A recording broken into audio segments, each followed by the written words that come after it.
And would you mind asking your focus group one question on Juan Williams? Not only wouldn't I mind, Sean, I look forward to doing this. We showed them what Juan Williams had to say just before we went on the air. How many of you felt that he was fired unfairly? Raise your hands. Wow. Sean, every person in this room says he was fired.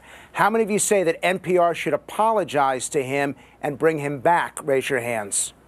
Look at this, Sean, all but two.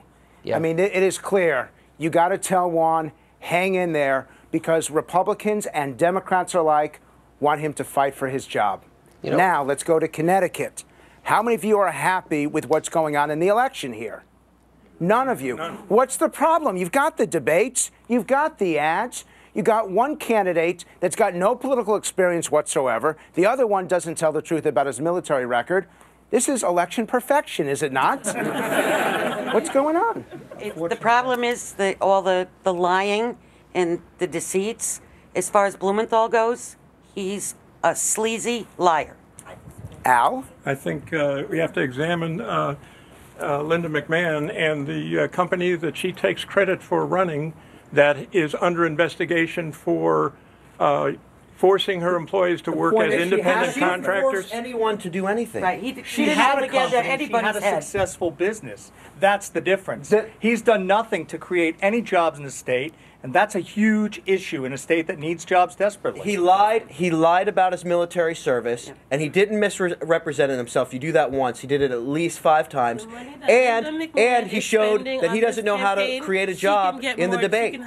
He's dishonest and incompetent. Go ahead. The money that she's spending on this campaign should be putting into the job force and hiring more people to work for her company. The phone calls that I get every day from Linda McMahon, I don't need that. But she wants to talk to you. She's not saying anything I want to hear. Okay, well, let's find out. Sean, we've tested a couple of ads. Hold on, guys. We've tested a couple of ads. The first one we're going to show you is Linda McMahon challenging Blumenthal, the Attorney General, on how to create jobs. This ad had a significant impact on these people. Let's take a look. How do you create a job? A job is created, and it can be in a variety of ways, by a variety of people, but principally by people and businesses in response to demand for products and services. And the main point about jobs in Connecticut is we can and we should create more of them by creative policies. And that's the kind of approach that I want to bring. I'm Linda McMahon, and I approve this message. Wow. Okay, let's find out. How many of you thought that Blumenthal gave an effective answer on that job issue? Honestly, raise your hands if you thought Blumenthal was effective. Not one of you. You guys are laughing at him. He's clearly clueless when it comes to creating an environment for jobs. It was a classic example of political doublespeak. He was backpedaling. He didn't know what to say. Sounds like a school mom reciting something from text. Do you want to defend him? I feel like that ad was cut and paste together. I just... I don't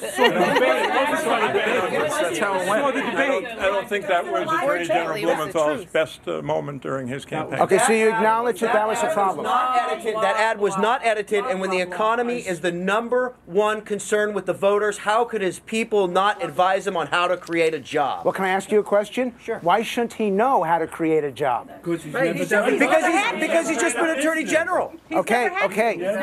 But there's more. Hold on. McMahon has at least hired and ran a business. Whether you agree with the business, whether you like it, it has nothing to do with it. She has made millions of dollars by running a business. Okay, but I want to go to an ad.